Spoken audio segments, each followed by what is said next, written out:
All right. Well, hello, fellow YouTubers, or whatever we're all called watching this stuff. It's that time of year again where the fireball plant vine that I have here, and I don't know the right name of it. I really don't. It's just this vine that dies every year and it goes away. You can't see it. And it comes back every year with these beautiful fire-looking buds on them. And, I just think they're so beautiful looking. And I really can't tell when they open up. Now, you see here, this is one of them, and we haven't had rain in about a day or two. So they look a little wilting. And the minute we get rain, of course they'll blossom and stick up a lot more, kind of like that one there. But the colors are so incredible on these. Now the thing is that these vines, once they start to lose the flowers, they start to die, and then it's almost like an indicator of our weather here. Once they start to die, we start getting the cold weather, or cooler weather, and then once they're down to the ground where there's nothing left but like dried out brush, that we hit the cold season. So they're kind of a weird indicator of where we're going and how we're going. So now that they've bloomed, or that, they're not in full bloom. Now, I've never had this many of them kind of fall down into like a pack, where they got too big. And I did weed whack a few of them. I couldn't help that. It's kind of hard keeping the weeds out of them because they are kind of a weed. But anyway, I just thought, we kind of do a thing on these every year, and at least they keep coming back. So anyway, I guess a little update on all the plants. Here's the one ficus that's really getting old. Got a nice root system going on it. I've cut the tops down.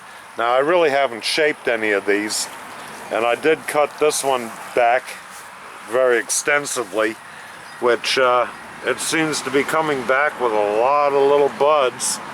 So that one really turned into a nice one, and it also has a very nice nabari root system there. And of course, there's one of my first ones, boxwood, which is doing well. Let's see here. And my original juniper, which I'm surprised that hung in there with all that rotting going on, and you can see it down here, and that's become pretty hard, but it's still looking pretty good, so I'm happy about that. And this Loropetalum has a really nice root system on it, and I'm gonna, I gotta repot all of these, although I don't like the top of it. But if I cut that off without allowing that other little one to grow, it's going to die, and I don't want it to die yet. So repotting next year is going to be one of the main things after the cold, next springtime. And there's another ficus. These ficus are easy to propagate. More of the hedges out front, the viburnum, sweet viburnum, that I propagated from the rest of them. And the elephant ears, or the staghorns, are doing nicely now that they're more in the shade and off of that tree out front, that cypress stump that was out front. And Yeah, the rest is just, you know, this is one of the older ones too, a ficus, getting good roots and everything. Just more ficus and a chefalero that I propagated. Of course, you stick those things in the ground and they grow anywhere, I think. Just don't want to put them in the ground. They eat up water like crazy. And a bunch more of the ficus. So this chefalero here, I've repotted about 3 times, and that has got one heck of a root system going. Let me see if I can get around here, show this properly without getting my shadow in the picture. But that is really nice, and I'm not sure about the moss on it. I don't think it can kill this, but yeah, I'm going to have to repot that one too. And like I said, I've cut all these back just out of you know, frustration, because I really haven't done anything cutting them back or trimming and doing the proper bonsai what do you call it, the shaping, you know. And I haven't wired anything up. I'd rather cut to shape rather than wire. With a lot of these, it's very easy to do.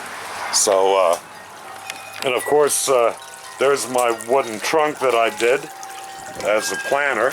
As you can see, this one is growing like crazy. Now, I did lose the one nice one, but it dropped a bunch, and it's starting to grow. I don't know if you can see that on there, but it's got a little growth coming up, and that'll pop out really nice.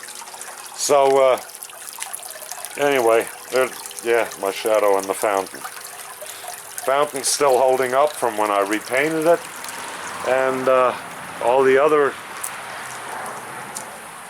other plants are doing really nice. All the other succulents that I've got going are doing good. And anyway, that's my yearly update, I think, on the plants that I have. Yeah, I think that's about it. You know, really this year, with all the crap that's happened, you know, with Joey going, you know, a few other things happening, and then getting the new kid, Ripley, it's been to where I really haven't been too interested doing the plants. I mean, I still like them, I enjoy doing it and everything. So, let me get in here and I'll get my happy boy. There he is. There's my Ripley. There's my Ripley. He's got such a rough life. Yes, he does. Oh, and there's that wrinkly nose. There's this baby ball. Where are you going? Okay. Yep, he's still a happy kid. We've done a lot of bonding here, and we're pretty happy together. He's in a good place, so you know, everything's good there. I mean, Mr. Wigglebutt go out and play ball 3-4 times a day, and I think he's a little bit older here than what was stated. The you know, the whole thing was that I saw the chip was put in 3 years, 10 months, and 7 days. That was on the paperwork when I adopted him. So he was older than 3.5 right then, and I know they don't chip puppies the minute they're born. So, you know, plus he's missing a lot of teeth, which is probably from trying to break out and chew things to break out of cages and everything else. So he's missing a lot of teeth, and he's got a lot of worn down teeth, which now no longer applies. And he does he does do a lot better now. We've done the doggy downers about 3-4 times, and I've lowered the dosage to where one pill keeps him more than happy, and I'm ready to go down to half a pill now to try it. And I think we might do that a few more times. And then after that, you know, once he gets used to it even more, which, you know, he's really at home now, really feeling good. You know, we can do away with those pills altogether, which will make me happy, because I don't like doing that to, you know, animals. I don't like giving them pills and stuff like that.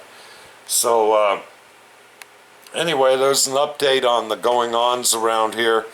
The yearly update on the plants, the fireball vine, and everything else, and Ripley being in good shape, having a lot of fun, and you know, I guess we'll do some videos down the line of whatever happens next. And around here, you never know. So anyway, all right, guys, it's been a pleasure, and we will talk to you later. Take care.